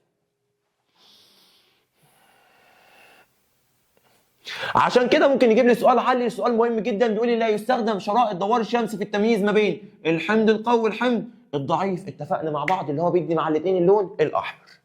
طيب تعالى معايا لجزئيه جديده الا وهي اختبار الحامضيه والقاعديه للغازات. قال لي الغازات هي كمان في منها غازات حامضيه، في غازات قاعديه، وفي غازات متعادله. بالنسبه للغازات الحامضيه اكيد طبعا طالما حامضيه يبقى هتقلب اللون للون الاحمر. بس قبل ما ابدا قال لي الادله لا تعمل الا في وجود وسط مائي. عشان كده لازم نبل الدليل بميه قبل ما نستخدمه. اشمعنى؟ لونه مش هيتغير الا لو بليته بميه، عشان يبقى فيه ايونات هيدروجين موجبه لو عندي حمض وتقلب اللون للون الاحمر، او ايونات هيدروكسيد سالبه لو عندي قلوي عشان تقلب اللون للون الازرق، وهكذا. كلام جميل جدا. طب بالنسبه للغازات الحامضيه عندي مثال ثاني اكسيد الكربون. حد تاني هيقول لي مستر ثاني اكسيد الكبريت، ثاني اكسيد النيتروجين. اشمعنى؟ لان الاثنين دولت غازات حامضيه، او بيني وبينك اكاسيد حامضيه، والاكاسيد الحامضيه بالنسبه لي غازات حامضيه. حد تاني هيقول لي مستر كلوريد الهيدروجين. ايه كلوريد الهيدروجين ده؟ ده حمض الهيدروكلوريك بس في الحاله الغازيه. كلام جميل جدا. طب بالنسبه للغازات القاعديه بقى عندي مثال يتيم الا وهو غاز النشادر. طيب تعالى معايا لثالث حاجه بالنسبه لي الغازات المتعادله. تقريبا الكتاب مكسوف ان هو يقول ان هي متعادله، فكاتب لك لا تغير اللون. لا تغير اللون يعني متعادله. كلام جميل جدا. طيب الغازات المتعادله اي حاجه اخرها جين، زي الهيدروجين، الاكسجين، النيتروجين. كلام جميل جدا. اخر حاجه بالنسبه لي غاز الكلور. قال لي غاز الكلور بيزيل لوني شريط دوار الشمس. لو حطيت غاز الكلور على ورقه عباد الشمس اللي لونها احمر او اللي لونها ازرق، كده كده اللون هيتشال، وكده كده احنا عارفين ان الكلور بيشيل اي لون. طيب تعال نحل المشكله اللي سببها لي دليل دوار الشمس. شريط دوار عباد الشمس او دليل دوار الشمس ساب لي مشكله، الا وهي ان هو ما بيقدرش يفرق ما بين الحمض القوي والحمض الضعيف، القلوي القوي والقلوي الضعيف. عشان كده هنستخدم دليل تاني الا وهو دليل اليونيفرسال. بالنسبه لدليل اليونيفرسال، تعال نحل المشكله اللي سببها لي دليل دوار عباد الشمس. دليل دوار عباد الشمس ما كانش بيفرق ما بين الحمض القوي والحمض الضعيف، القلوي القوي والقلوي الضعيف. عشان كده لجأت لدليل تاني الا وهو دليل اليونيفرسال. الراجل ده يقدر يفرق ما بين الاحماض وبعضها يعني الحمض القوي والحمض الضعيف، القلويات وبعضها يعني القلوي القوي والقلوي الضعيف. كلام جميل جدا. طيب تعال نشوف التطبيق العملي على نبات الكرنب الاحمر. ممكن نستخدم الراجل ده كدليل. قال لي نبات الكرنب الاحمر لو انت حطيته في وسط حامضي هيقلب لونه للون الاحمر، لو حطيته في وسط متعادل لا يتغير لونه. اما لو الوسط اللي عندك كان وسط قلوي زي محلول صودا الخبيث هيتحول لونه للون الاخضر. خد بالك من هنا، اخضر مش ازرق. كلام جميل جدا. تعال نشوف السؤال ده مع بعض. بيقول لي تستخلص اصباغ من بعض النباتات لاستخدامها كادله. كلام جميل. اي هذه الاصباغ لا يصلح للاستخدام. احنا عارفين ان الدليل الكيميائي بيدي لون مع الوسط الحامضي ولون تاني مع الوسط القاعدي او القلوي. كلام جميل. طيب فلو لونه ما اتغيرش ما ينفعش. الدليل الاولاني اللون بتاعه قرمزي، بيدي مع الحمض ارجواني وبيدي مع القلوي اخضر. ادى لون مع الحمض ولون مع القلوي، يبقى الراجل ده شغال معايا. الدليل الثاني اللون بتاعه اخضر، ادى لون اصفر مع الاحماض، اصفر مع القلويات. الراجل ده ما ينفعش عشان ما فرقش ما بين الحمض والايه والقلوي. يبقى الاختيار معايا اكس. معايا الجزئيه مهمه جدا الا وهي نبات الكوبيه. قال لي نبات الكوبيه لو اتزرع في تربه حامضيه يطلع ازهاره لونها ازرق، ولو اتزرع في تربه قاعديه ازهاره يبقى لونها احمر. بيني وبينك الراجل دهوت خالف تعرف، بمعنى عكس كله. احنا متعودين ان مع الحمض احمر مع القلوي ازرق. نبات الكوبيه العكس. قال لي نبات الكوبيه لو حمض يبقى لونه ازرق، لو قلوي يبقى لونه احمر. كلام جميل جدا. تعال معايا لسؤال تقييمات ومتوقع جدا في امتحان الشهر. لو التربه بتاعتي تربه حامضيه بضطر ان انا اضيف لها مواد قاعديه زي مين؟ طبعا زي هيدروكسيد الكالسيوم. السؤال ده يجي لك ازاي؟ يجي لك اكمل مثلا، يجي يقول لك لعلاج التربه الحامضيه نضيف لها مواد ايه؟ قاعديه زي مين؟ زي هيدروكسيد الكالسيوم. او ممكن يجيب لك السؤال بصيغه ثانيه، يجي يقول لك ايه اهميه هيدروكسيد الكالسيوم. يبقى هيدروكسيد الكالسيوم بيعالج التربه الايه؟ بيعالج التربه الحامضيه. والسؤال ده كده كده هتلاقيه في امتحان الشهر، امتحان مارس. مش بس كده، وهتلاقيه والله في امتحان اخر السنه باذن الله. كلام جميل جدا. طيب الرقم الهيدروجيني بقى، الرقم الهيدروجيني او البي اتش. قال البي اتش ده عباره عن مقياس متدرج من 0 ل 14 بيحدد الحامضيه او القاعديه بتاعه المحاليل. بمعنى الرقم الهيدروجيني اللي حطه العالم سورينسون. يلا بينا مع بعض كده قسمها المقاطع يا معالي باشا عشان تعرف تقراها. سور كانك هتكتب ينسون بس شيل منها الواو، يبقى سور ينسون، بس هنشيل منها الواو يبقى سورينسون. كلام جميل جدا. المقياس ده هو مدرج من 0 ل 14 وفي النص موجود 7. السبعة بالنسبة لي متعادل، أقل من 7 حمض، أكتر من 7 قلوي. كلام جميل جدا. يبقى لو اداني محلول البي اتش بتاعه بيساوي 5، أكيد المحلول ده محلول إيه؟ حامضي. طب لو محلول تاني البي اتش بتاعه بيساوي 13 يبقى أكيد ده إيه؟ قاعدي. كلام جميل جدا. تعالى نكتب ملحوظة بتيجي في الامتحانات على طول.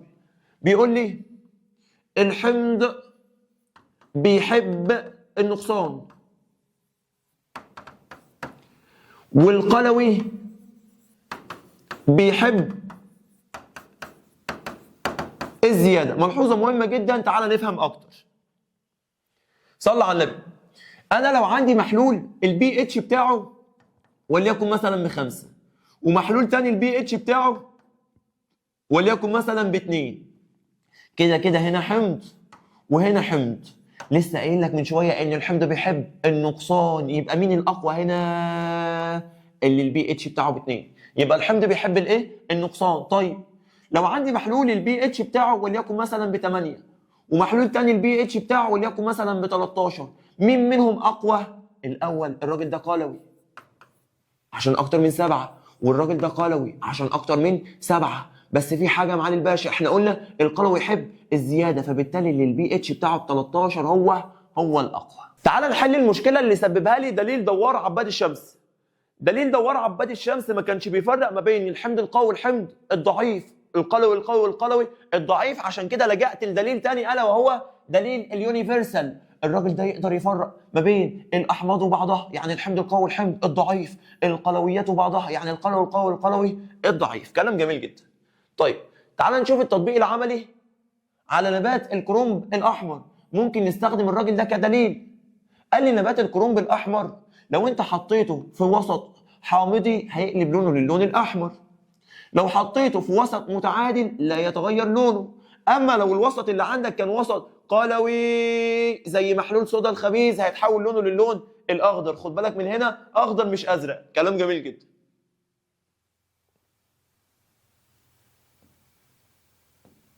تعال نشوف السؤال ده مع بعض. بيقول لي تستخلص اصباغ من بعض النباتات لاستخدامها كادله. كلام جميل. اي هذه الاصباغ لا يصلح للاستخدام.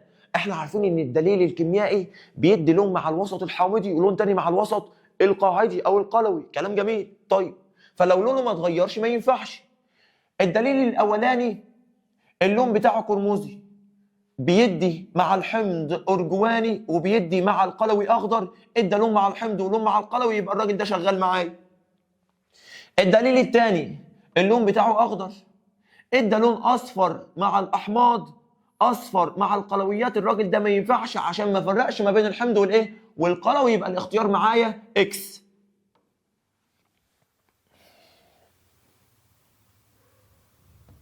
تعال معايا الجزئيه مهمه جدا الا وهي نبات الكوبيه. قال لي نبات الكوبيه لو اتزرع في تربه حامضيه يطلع ازهاره لونها ازرق، ولو اتزرع في تربه قاعديه ازهاره يبقى لونها احمر. بيني وبينك الراجل دهوت خالف تعرف، بمعنى عكس كله. احنا متعودين ان مع الحمض احمر مع القلوي ازرق، نبات الكوبيه العكس. قال لي نبات الكوبيه لو حمض يبقى لونه ازرق، لو قلوي يبقى لونه احمر. كلام جميل جدا. تعالى معايا لسؤال تقييمات ومتوقع جدا في امتحان الشهر. لو التربه بتاعتي تربه حامضيه بضطر ان انا اضيف لها مواد قاعديه زي مين؟ طبعا زي هيدروكسيد الكالسيوم. السؤال ده يجي لك ازاي؟ يجي لك اكمل مثلا، يجي يقول لك لعلاج التربه الحامضيه نضيف لها مواد ايه؟ قاعديه زي مين؟ زي هيدروكسيد الكالسيوم. او ممكن يجيب لك السؤال بصيغه ثانيه، يجي يقول لك ايه اهميه هيدروكسيد الكالسيوم. يبقى هيدروكسيد الكالسيوم بيعالج التربه الايه؟ بيعالج التربه الحامضيه. والسؤال ده كده كده هتلاقيه في امتحان الشهر، امتحان مارس. مش بس كده، وهتلاقيه والله في امتحان اخر السنه باذن الله. كلام جميل جدا. طيب الرقم الهيدروجيني بقى.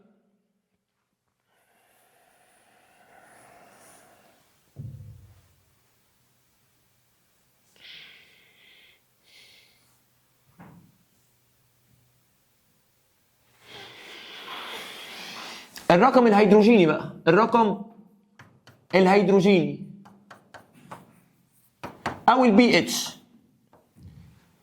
قال البي اتش ده عباره عن مقياس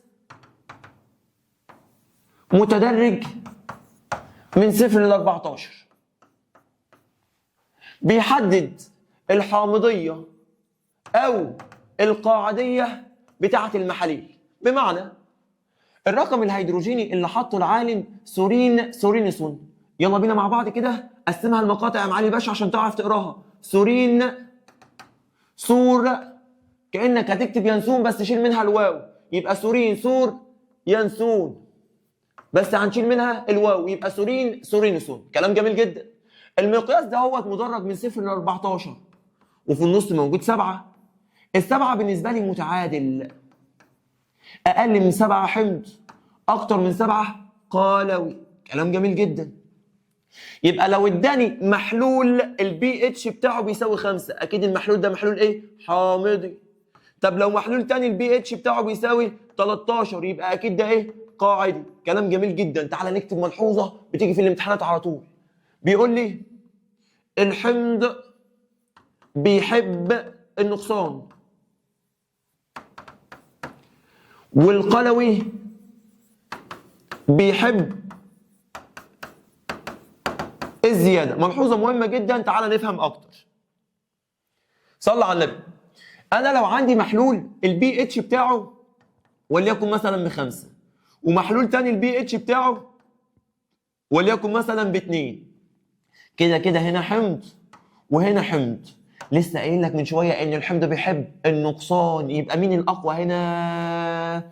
اللي البي اتش بتاعه ب2، يبقى الحمض بيحب الايه؟ النقصان. طيب لو عندي محلول البي اتش بتاعه وليكن مثلا ب8 ومحلول تاني البي اتش بتاعه وليكن مثلا ب13، مين منهم اقوى؟ الاول. الراجل ده قلوي عشان اكتر من 7، والراجل ده قلوي عشان اكتر من 7. بس في حاجه معالي الباشا، احنا قلنا القلوي يحب الزياده، فبالتالي اللي البي اتش بتاعه ب 13 هو الاقوى.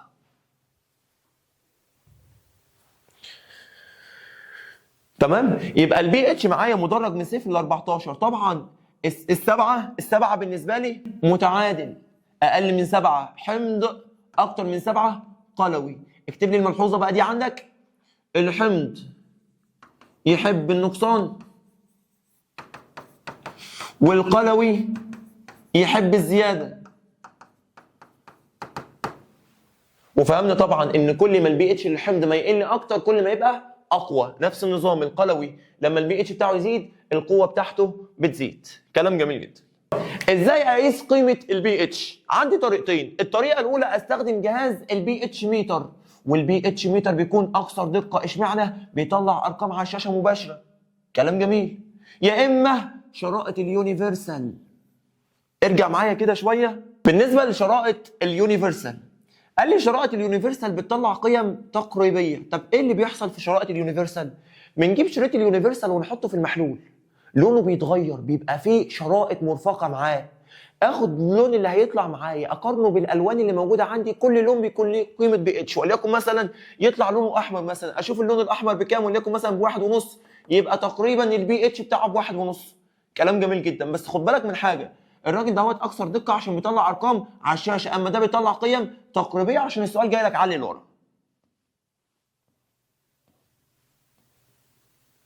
طيب مديني القيم للايضاح فقط، عايز يعرفك يعني الاحماض مين والقلويات مين. يعني مثلا حمض المعده ده من اقوى الاحماض طبعا، الليمون، العنب، الطماطم، الموز، اللبن، كل دي احماض. الماء المقطر متعادل، البي اتش بتاعه بكام؟ ب7. اما البيض وصودا الخبيز والحاجات دي كلها ايه؟ مواد قاعديه او قلويه. كلام جميل جدا. خد بالك ان القيم للايه؟ للايضاح فقط، عايزك تعرف الامثله من حمض ومن قلب. طيب حاجه كمان، مستحضرات العنايه بالبشره والشعر. اول ما تروح للدكتور يقول لك، تقول له عايز شامبو، يقول لك عايزه لايه؟ هل للقشر، هل للقشره، هل لخشونه الشعر، هل للمعان الشعر؟ يسالك انت عايز الشامبو ليه؟ اشمعنى؟ كل حاجه ولها بي اتش معين، يبقى بتختلف في قيمه الايه؟ بتختلف في قيمه البي اتش. يبقى تختلف قيمه الرقم الهيدروجيني لمستحضرات العنايه بالبشره والشعر. كل حاجه ولها بي اتش ايه؟ كل حاجه ولها بي اتش معين. تعال معايا لاخر جزء في الدرس واخر جزء في الوحده الاولى واهم جزء، الجزئيه بتاعه الاملاح. صلى على النبي. قال لي بالنسبه للاملاح عباره عن مركبات ايونيه. بتتكون من ايه؟ قال لي بتتكون من اتحاد كاتيون قلوي وانيون حمض. وخد بالك جه في امتحان الشهر السنه اللي فاتت وهيجي السنه دي كمان.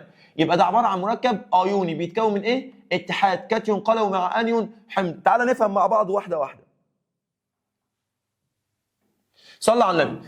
انا لو جبت قلوي وليكن مثلا ال NaOH وحطيته على حمض وليكن مثلا حمض الهيدروكلوريك اللي بيتكون عندي ملح الطعام وبيتكون معاه ميه. كلام جميل جدا. ده الملح اللي انا بتكلم عليه. طب الملح ده جه منين؟ جه من تفاعل الحمض مع القلوي. كلام جميل جدا. لو بصيت على الجزء الاولاني اللي فيه اللي هو الكاتيون اللي هو الايون الموجب، هتلاقيه جاي منين؟ من القلوي، يبقى كاتيون قلوي. مع لو بصيت على الانيون بتاعه، الايون السالب بتاعه يعني، لو بصيت على الانيون هتلاقيه جاي منين؟ جاي من الحمض، يبقى مع انيون حمض.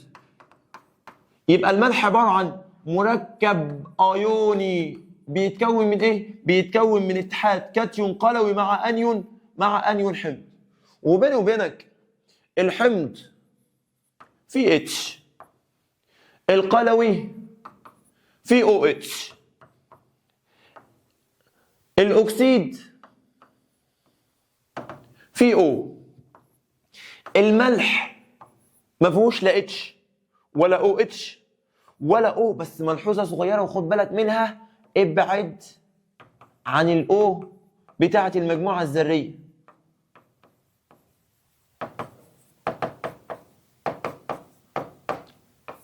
بمعنى لو اداك مثال زي ال HCl، الراجل ده فيه كاتيون الهيدروجين، الراجل ده حمض. لو اداك مثال فيه OH، الراجل ده هوت قلوي. لو اداك مثال فيه O وليكن مثلا ال MgO، الراجل ده اكسيد. لو اداك مثال ما فيهوش لا اتش ولا او اتش ولا او، يبقى الراجل ده ملح. بس تعالى اديك واحده وخد بالك هتغلط فيها. بص معايا المثال ده كده، ان ايه؟ ان او 3. رد معايا كده. الراجل ده فيه اتش؟ لا، يبقى مش حمض. فيه او اتش؟ لا، يبقى مش قلوي. فيه او؟ هتقول لي ايوه، انا قلت لك ابعد عن الاو بتاعت المجموعه الذريه، يعني كانك مش شايفها، يبقى الراجل دهوت ما فيهوش او، يبقى الراجل دهوت مش اكسيد، يبقى الراجل دهوت ملح. خد بالك من الملحوظه ديت. يبقى الملح ما فيهوش لا اتش ولا او اتش ولا او، بس ابعد عن الاو بتاعت المجموعه الذريه، يعني كانك مش شايفها. يبقى باختصار كل اللي احنا قلناه عن الملح ان هو مركب ايوني بيتكون من اتحاد كاتيون قلوي مع انيون حمض. حاجه كمان، الحمض فيه اتش، الملح ما فيهوش. القلوي فيه او اتش، الملح ما فيهوش. الاكسيد فيه او، الملح ما فيهوش، بس ابعد عن الاو بتاعت المجموعه الذريه. وخد لي بالك من المثال ده. تعال نكمل. طيب عشان نسمي الملح وليكن مثلا ملح الطعام NaCl، وانت بتقرا من على اليمين كلوريد الصوديوم، يبقى بتقول اسم الانيون الاول يتبعه اسم الايه؟ اسم الكاتيون. يبقى الاول ببدا باسم الانيون وبعد كده اسم الكاتيون. طيب تعال نشوف الجزئيه بتاعت كتابه الصيغه الجزيئيه للاملاح.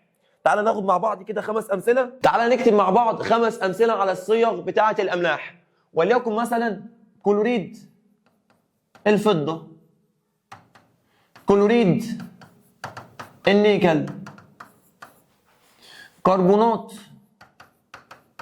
الصوديوم، كبريتات النحاس، كبريتات الخرسين. يلا بينا واحده واحده واحده واحده. اول حاجه عشان اكتب الصيغه بكتب رمز كل واحد تحت منه. الفضه اي جي، الكلوريد ده كلور سي ال، الراجل ده تكافؤه احادي وده احادي، نبدل التكافؤ.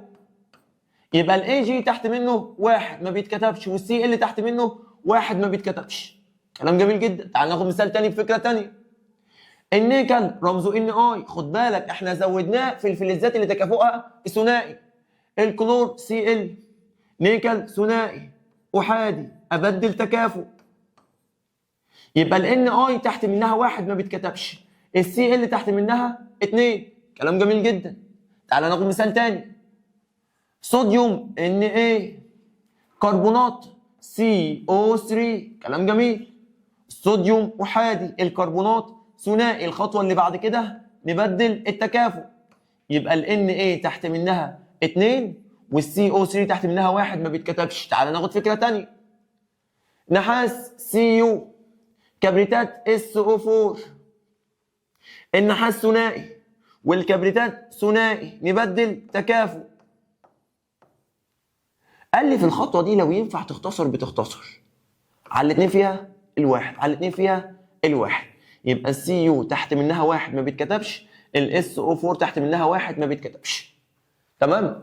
تعالى للمثال الاخير عندي نفس الفكره، الخرسين زد ان كبريتات اس او 4 ثنائي ثنائي نبدل التكافؤ. ينفع اختصر على الاثنين فيها؟ على الاثنين فيها يبقى زد ان تحت منها واحد ما بيتكتبش، اس او 4 تحت منها واحد ما بيتكتبش. ده بالنسبه لكتابه الصيغه الكيميائيه للاملاح. في ملحوظه بتقول لي ان الشحنه الكليه لاي مركب بتساوي صفر. تعال نجرب. الفضه اي جي تكافؤها احادي، والكلور سالب واحد موجب واحد سالب واحد يدي صفر. كلام جميل. النيكل موجب 2، الكلور سالب واحد بس مضروبه في كام؟ في 2، يبقى سالب 2 موجب 2 سالب 2 بكام؟ بصفر. الصوديوم احادي بس كام واحده منه؟ 2، يبقى 2 في موجب واحد بموجب 2. والكربونات على بعضها احنا حافظينها CO3 سالب 2، يبقى الشحنه بتاعتها بكام؟ بسالب 2، يبقى موجب 2 سالب 2 يطلع معايا بكام؟ بصفر. تعال نجرب تاني. النحاس موجب 2، الكبريتات سالب 2 تطلع معايا بكام؟ بصفر. طيب الخرسين احنا عارفين ان تكافؤه بكام؟ ب2، يبقى موجب 2 والكبريتات سالب 2 يطلع معايا بكام؟ بصفر. لو اديتك مثال زي ده وليكن مثلا كلوريد الامونيوم، امونيوم على بعضها بموجب واحد والكلور سالب واحد، اجمع الاثنين يا معالي الباشا يطلع معاك بكام؟ بصفر. يبقى الشحنه الكليه لاي مركب بتساوي كام؟ بتساوي صفر. يبقى كده الشحنه الكليه لاي مركب بتساوي ايه؟ بتساوي صفر. كلام جميل جدا. يبقى باختصار الملح بيتكون من شقين، شق موجب وشق سالب. بالنسبه للشق الموجب اللي معايا ممكن يكون فلز، ممكن يكون مجموعه ذريه موجبه. سامعك؟ ايوه الامونيوم NH4. طب هل ممكن يكون في اتش؟ لا طبعا، لو في اتش يبقى حمض، يبقى انا هستبعد الاتش من الشق الموجب. الشق السالب عندي ممكن يكون لا فلز، بس اي لا فلز ما عدا الاكسجين عشان ما يبقاش اكسيد، او اي مجموعه ذريه سالبه بس ما عدا الهيدروكسيد عشان ما يبقاش قلوي. كلام جميل جدا. طيب تعال معايا لاخر جزئيه عندي الا وهي خواص الاملاح. طبعا الاملاح جميعها موجود في الحاله الصلبه، بس الاملاح في الحاله الصلبه ما بتوصلش كهرباء. عشان توصل كهرباء يا اما تكون محلول، يا اما تكون مصهور، يا اما تكون دايبه في ميه، يا اما نسخنها لحد ما تتحول للحاله المنصهره. كلام جميل جدا. طيب كلنا عارفين برضو ان الماء المقطر بيكون رديء التوصيل للتيار الكهربي. اشمعنى البي اتش بتاعه بتساوي كام؟ بتساوي 7، فايونات الاتش الموجب عنده بتساوي ايونات الاو اتش السالب. ماشي. بيقول لي كمان تتشابه محاليل الاحماض والقلويات مع محاليل الاملاح في التوصيليه الكهربيه. يعني زي ما محاليل الاحماض ومحاليل القلويات ما بتوصل، نفس النظام محاليل الاملاح بتوصل كهرباء. تمام؟ يبقى الاملاح الصلبه ما بتوصلش، اما المحلول او المصهور بيوصل ايه؟ بيوصل كهرباء. تعال معايا لاخر جزئيه معايا في الوحده الاولى. الاملاح بتصنف طبعا لثلاث حاجات، يا اما اللون، يا اما الذوبانيه في الماء، يا اما قيمه البي اتش. تعال معايا الاول حاجه بالنسبه لي اللون، وخد بالك جزئيه اساسيه كده كده في امتحان الشهر، كده كده في امتحان اخر السنه. عندي املاح لونها ابيض زي 2 كبريتات الخرسين وكربونات الصوديوم. يبقى انا عندي كبريتات خرسين وكربونات الصوديوم، وخد بالك مهمه جدا كده كده في امتحان الشهر، كده كده في امتحان اخر السنه. عندي املاح ملونه زي كبريتات النحاس، كبريتات النحاس لونه ازرق. عندي حاجه زي كلوريد النيكل لونه اخضر. يبقى انا عندي املاح بيضاء اللون زي كبريتات الخرسين زي كربونات الصوديوم. عندي املاح ملونه اللي لونه ازرق كبريتات النحاس، واللي لونه اخضر كلوريد النيكل. احفظ الالوان لان كده كده في الامتحان.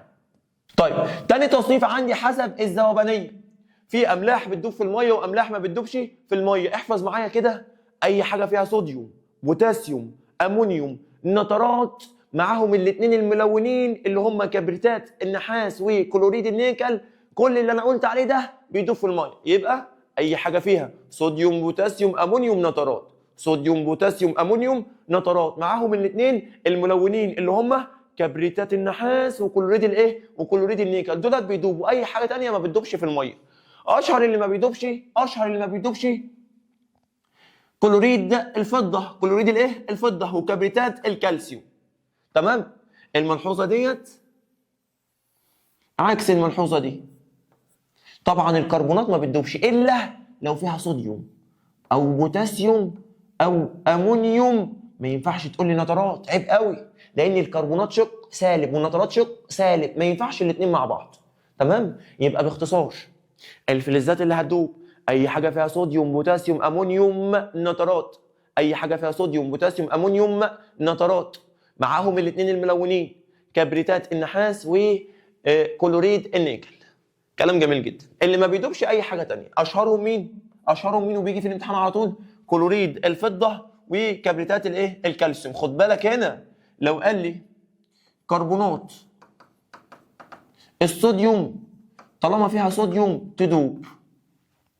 طب لو قال لي مثلا كربونات الكالسيوم، كربونات الكالسيوم ما فيهاش لا صوديوم ولا بوتاسيوم ولا امونيوم، خلاص يبقى مش هتدوب في الميه. ممكن يقول لك قارن ما بين كربونات الصوديوم وكربونات الكالسيوم من حيث الذوبانيه في الماء، يبقى الصوديوم يدوب الكالسيوم ما يدوبش. والسؤال ده مرجح جدا في امتحان اخر السنه. طيب اخر جزء معايا التصنيف حسب قيمه البي اتش. وهنا يا معالي الباشا هنحفظ امثله. بمعنى المحلول بتاع الملح ممكن يكون محلول حامضي وممكن يكون محلول قاعدي وممكن يكون محلول متعادل. بالنسبه للحامضي بالنسبه لي اكيد كده اقل من كام؟ اقل من 7 زي كلوريد الامونيوم. المتعادل ملح الطعام يا معالي الباشا كلوريد الصوديوم. اما القلوي كربونات الايه؟ كربونات الصوديوم. وطبعا البي اتش بتاعه بيكون اكبر من كام؟ اكبر من 7. كلام جميل جدا. اخر صفحه معايا عند البحر الميت بيقول لي الملوحه بتاعته بتوصل ل10 اضعاف البحر الاحمر، عشان كده محدش بيغرق فيه، لان كل ما الملح يزيد كل ما الكثافه تزيد فالميه تشيلك بسهوله، عشان كده محدش بيغرق في البحر الايه؟ في البحر الميت. وبكده نكونوا خلصنا من شرح الوحده الاولى كامله في فيديو، ولا نقول ايه في الاخر؟ وكده نكونوا انتهينا من شرح الوحده الاولى كامله. سلام.